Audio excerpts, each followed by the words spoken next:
restored across Spain and Portugal a day after that massive power cut.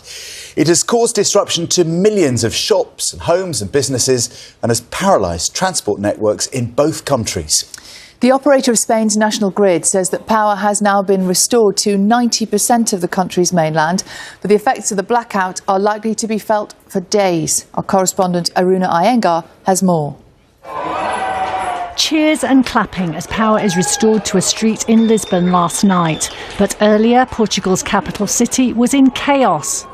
It was a very strange drive through because all of the trams, which Lisbon is very known for, are frozen in the middle of the street and the cars are struggling to get past. It's a very weird atmosphere. It's quite quiet. I've not really seen anything like this since lockdown. The power across a vast swathe of Western Europe went off at midday. Passengers at Lisbon airport could do nothing but wait as all flights were grounded.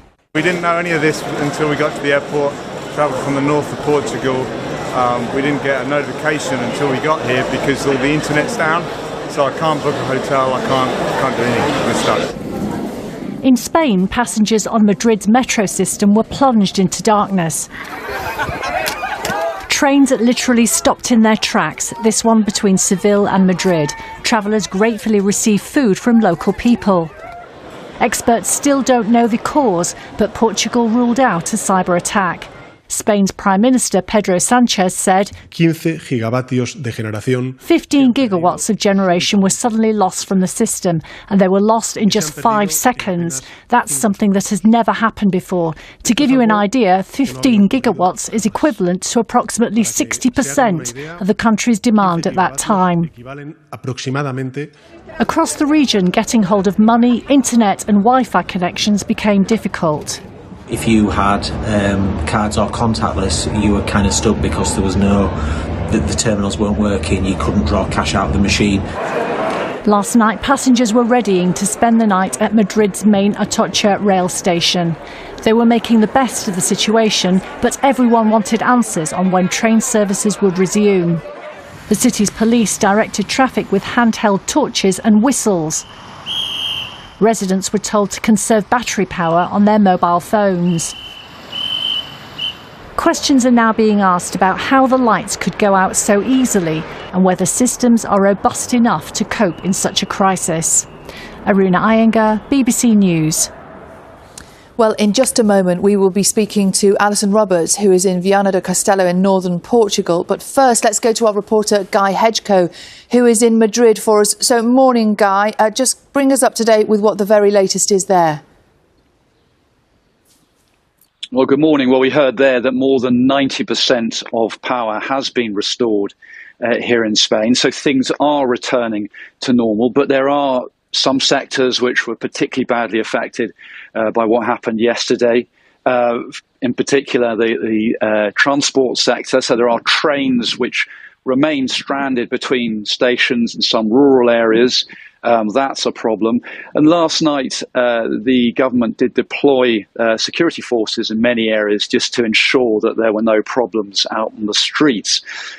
Today, the National Security Council is due to meet to discuss the situation. King Felipe is going to be presiding that meeting.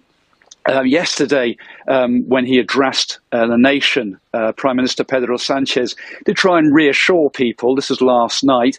However, he did warn people about misinformation. He said you have to be careful about misinformation circulating about the causes of all this and general misinformation surrounding this whole issue. We don't know what the cause is, and the government has said it is not ruling out any possibility. Guy, thanks very much. So that's the situation in Spain. Let's talk to Alison, who's in Portugal. And Alison, how's the situation there this morning? Well, I'm in the far north of Portugal, and we had the power coming back on just after 9 p.m. last night. So we were an hour behind Spain, would have been 10 o'clock in Spanish time. And really the situation is pretty similar. Perhaps rather more than 90% has been restored here. Last night it was just 4 electricity substations in the whole country out of almost 90 that were already working. But in fact, Portugal basically had to come back online without any help or connection with Spain because the two systems are interlinked. But they had to start up 2 major power plants from a standing start with no help from Spain, which is a unique situation. So the situation was very similar. Also, the transport problems there, tourists very much affected. Last night in Lisbon, night flights were exceptionally given permission to try and catch up the backlog, and certainly a lot of foreign travellers have been affected by this. Alison, thank you very much indeed. We will speak to our correspondents and to people who are dealing with the aftermath of that big power cut.